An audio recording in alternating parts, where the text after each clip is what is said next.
Let's turn to 1 Peter. We're finishing up the series on 1 Peter on joyful hope.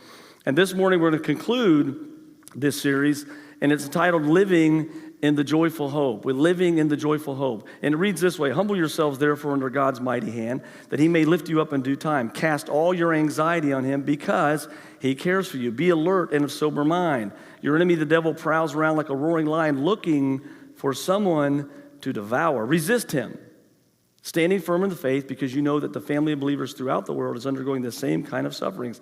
And the God of all grace, who called you to his eternal glory in Christ, after you have suffered a little while, will himself restore you and make you strong, firm, and steadfast.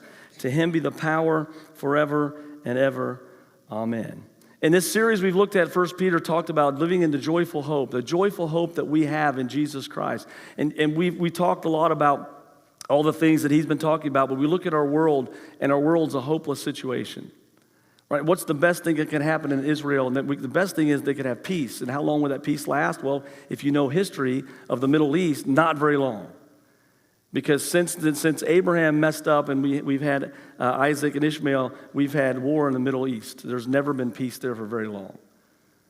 So we live in a world that hopelessness is always creeping in. Hopelessness is always creeping in. And that's why we as believers have to learn how to live in this joyful hope that we have. We have learned in these past few weeks that this hope that we have is a living hope. That it's not just a cross your fingers hope, it's a living hope, and that we are to be dispensers of that living hope. We've learned that our faith is being tested like fire. And when our faith is tested by fire, that's the kind of hope that we have. That hope will test us because it wants us to be made like fire. It wants us to be like gold. It wants us to be purified so we can learn to live in the hope. We found that we are to be living stones, or stones of remembrance, that when people see us, when they see our lives, they see the story that God is writing, has written, and is continuing to write. That reminds them that there is hope in the world, and that hope is Jesus Christ, because we are Christ's ambassadors here. We've also learned that a hope, it reminds us to, as we talked about, always be ready to give a reason for the hope that we have in Jesus Christ. And so this morning, we're going to conclude. Peter gets through the end in chapter 5, and he wants us to know that we are to learn to live in the joyful hope that we have, live in this hope that we have. And so there's a few things we're talking about this morning from this passage about living in that hope. First is this. Have you ever had an experience in life that's humbled you? Maybe you lost your job, or maybe something happened and you thought you could do something and ended up not being able to do it. It was a humbling experience. Anybody that way? You know that life can be humbling, can't it? Right? Life can be humbling in every situation. And so Peter wants us to know that because life is a humbling experience, that we have to learn to live in humility, learn to live a humble life. Not talking about fake humility, not talking about, oh, well, I'm not good enough. We're not talking about that. We're talking about humbling ourselves. And if you go back just one verse, 1 Peter 5, in the middle of chapter 5, verse 5, and it says this: all of you clothe yourselves with humility towards one another. Clothe yourself with humility towards one another. Think about this. Peter wants us to clothe ourselves. We clothed ourselves this morning, right? Because we dressed appropriately because it was cold outside, so maybe we wore a little warmer, wore an outfit or maybe a jacket. We are to clothe ourselves. The interesting thing is the word clothe here means to put on or to tie or to fasten firmly something to oneself. So he's talking about humility. Humility, in other words, is to be worn like a suit of clothing.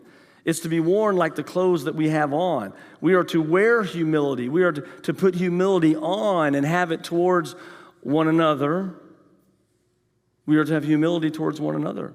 We are to think like Jesus. Jesus, who was God himself, didn't think anything of that and humbled himself and became like us. We are to show humility towards one another. We are to walk in that humility. If we look at verse 6, because we find out that God opposes the proud, but gives grace to the humble.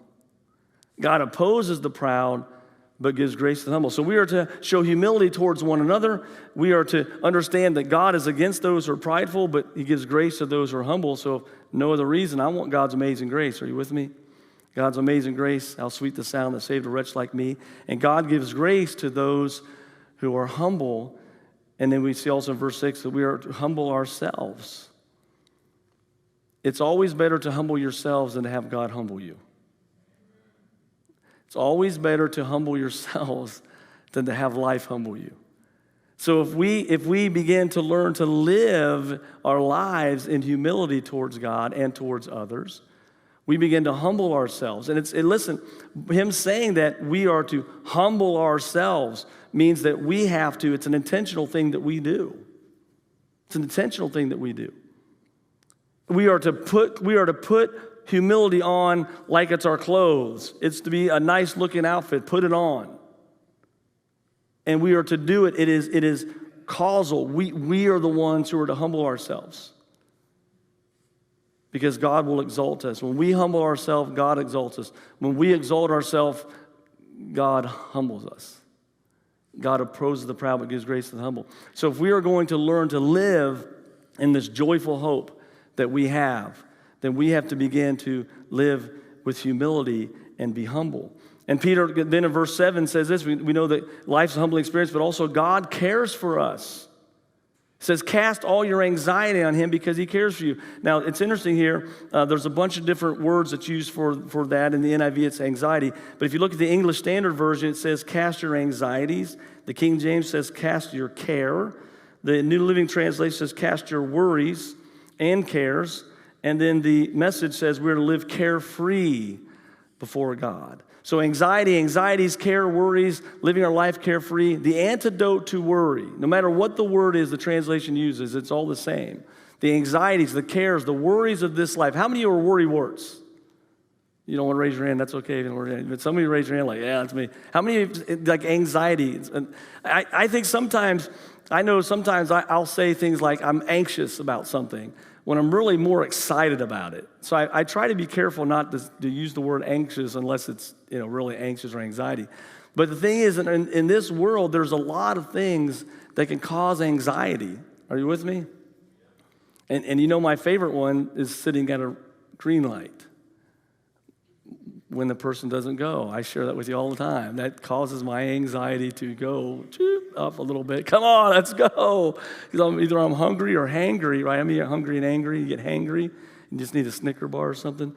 My anxiety can go up. So cares, sometimes, listen, there are things that happen in this life that are heavy, right? There are things that happen in this life that are hairy and heavy, and they cause anxiety, and they cause worry, and they cause care. Listen, there is no sin in those things. The issue is those things can become sin if we don't do the right thing with them. You follow me? There is no sin in having cares and anxiety and worrying. There is sin if we allow those things to dominate our lives. So what do we do with those things? The antidote to worry is believing and resting in God's care for believers. Did you get that? The antidote to worry is believing and resting in God's care for his children. It's interesting here because almost all the translations say to casting your cares, cast. So that must be important. Now those of you who are fishermen understand this, right? You know what a cast is. If you have a good cast, then you're more likely to catch the fish, right? If a bad cast, you got to reel it back in and start over. So it says here that we are to cast, and casting here implies the idea of throwing.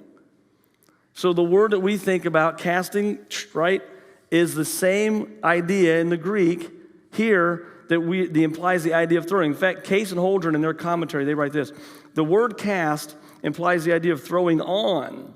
In Luke 19:35, the identical word is used in the context of throwing clothes on a donkey for Jesus to ride.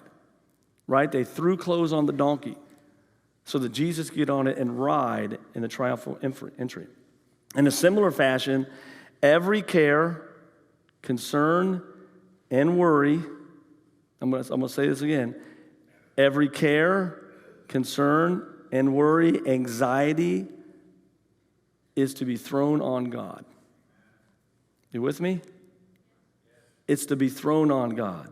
So sometimes here's what happens. So anxiety and worry and cares, the things of life, sometimes they get so heavy, and sometimes what the enemy of our soul will do, we're going to talk about him in a minute, what the enemy of our soul will do will speak to us and say, God doesn't have time for your cares and your worries, your anxieties. It's just, come on.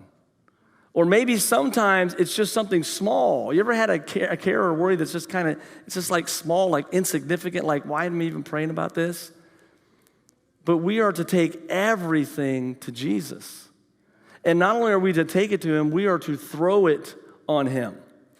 Just like they threw the clothes on the donkey so that Jesus could get on right. We are to throw our cares. We are to cast our cares on him. And the reason we can do that is because he cares for us. That's what Peter says.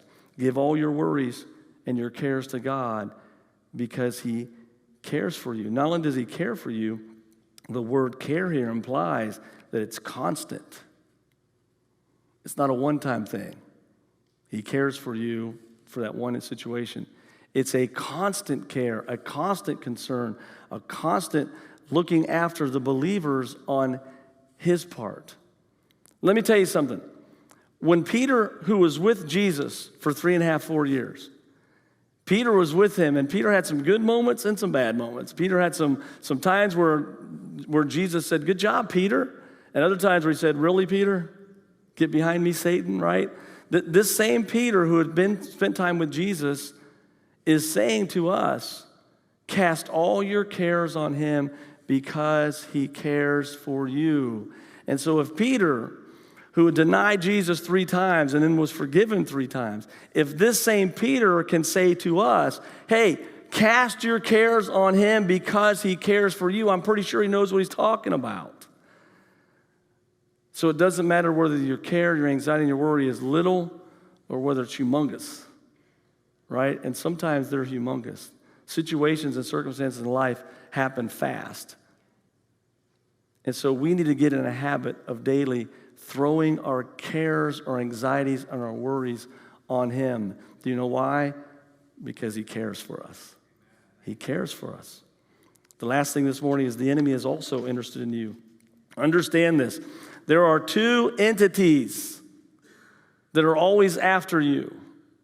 One is the one who always cares and is always looking out for your well-being, always working out things in your life, is allowing you to go through trials and testing of your faith so that you can be proven as gold and your faith be proven as genuine so that you can begin to live better in the joyful hope that he's given us. And the other one's the enemy of your soul.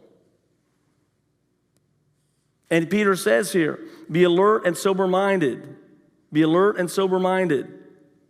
Be alert and sober-minded. Some of the other translations will say sober-minded, watchful, vigilant, stay alert, and watch out, keep a cool head.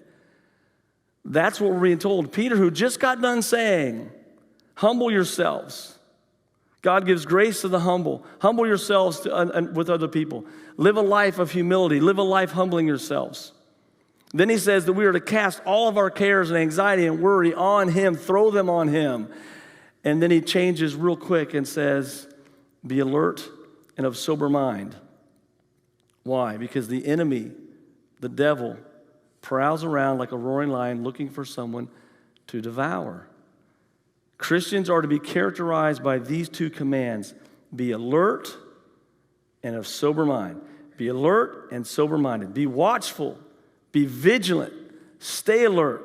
Watch out. Keep a cool head. You know, as believers, we are to constantly be alert and constantly be in vigil about what? About what? About our lives, about living in the joyful hope. We have got to constantly stay alert. It's what keeps us growing in our faith. It's what keeps us going in our faith is when we are alert and vigilant. We are to be looking out for the attacks of the enemy, not just for our own lives, but on others so we can pray for them, so we can stay humble. It's why we're to stay humble.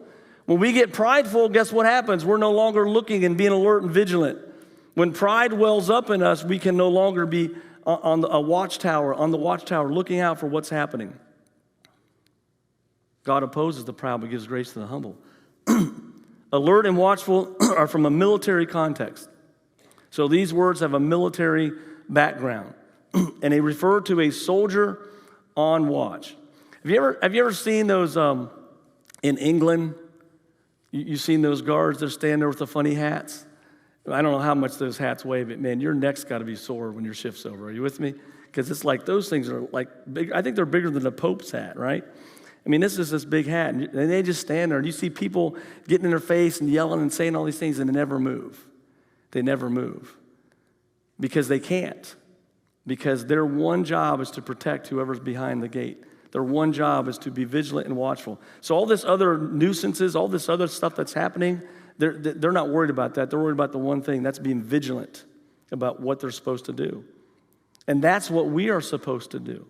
We are to be vigilant about the joyful hope that God has given us. We are to be vigilant about living in that joyful hope.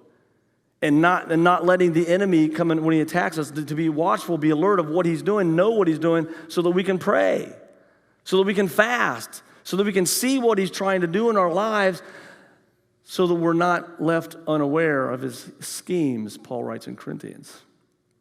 We're not unaware of his schemes. The enemy of your soul is always trying to come after you, always trying to come after you. The devil is like a roaring lion. This is the only place in the Bible that the devil is called a lion. When he says prowl and roar, it says the enemy is prowling around like a roaring lion. Those two verbs indicate continual action. Listen, just as God is constantly caring for you, the enemy is constantly prowling and roaring, constantly coming after you. He doesn't take a break. He's constantly on the move. He's constantly on the move. He constantly comes to get you. Why? Because he's looking for someone to devour, which means literally to drink down, right? He wants to drink down, right? How many of you when you take medicine sometimes, or when you go to a doctor and you do this contrast inside your MRI or anything like that, where you have to drink that stuff that tastes like chalk? Have you ever drank that? You know what I'm talking about? Sometimes, ladies, you remember when you had to do that for it tastes like chalk, and you can drink that thing down. Ugh. That's what the enemy's trying to do to your life. He's trying to drink you down. He's trying to wear you down. He's trying to get you to a place that you no longer live in the joyful hope. He is constantly coming after. He's looking for someone to devour. You know, lions don't just take a bite out of something and leave it. You've all seen the National Geographic documentaries, right? When they kill that animal, they are going to eat that entire thing. They're going to sit there and they're going to eat it. They're not leaving anything. That's what the enemy wants to do. He wants to devour you. He wants to devour you. The devil's intent is to cause harm, wreak chaos, and weaken your trust in God. See, if he can weaken your trust in God, then what happens is we no longer put our anxieties and cast our cares on him. We start thinking about our worries. We start thinking about our anxieties, start thinking about our cares. We start thinking about how big they are instead of how big our God is. So as he starts to come after us, starts to try to weaken our trust in God, then what happens is, then pride wells up. Because you know what pride is? Pride isn't just saying, I'm the greatest. Pride is when we start thinking that we can handle our anxieties and our worries and our cares on our own. That's also prideful, to think that we can do God's job. So pride isn't just standing up in front and saying, I'm the greatest, like Muhammad Ali. Pride is also when we think we can do God's job better than God can do in our life. It's when we think our anxieties and our worries and our cares, and we allow them to fester in us, and we allow them to become bigger than they are, and think that we could do it ourselves. That's also pride. And that's what the enemy of our soul is trying to do. Weaken our trust in God, wreak chaos in your life, cause harm in your life. If there's chaos happening in your life, it's not from God. It's from the enemy of your soul trying to bring chaos into your life. But God will take us, and he will either stand in the middle and hold us through the chaos, or he will say, peace be still to the chaos. Amen?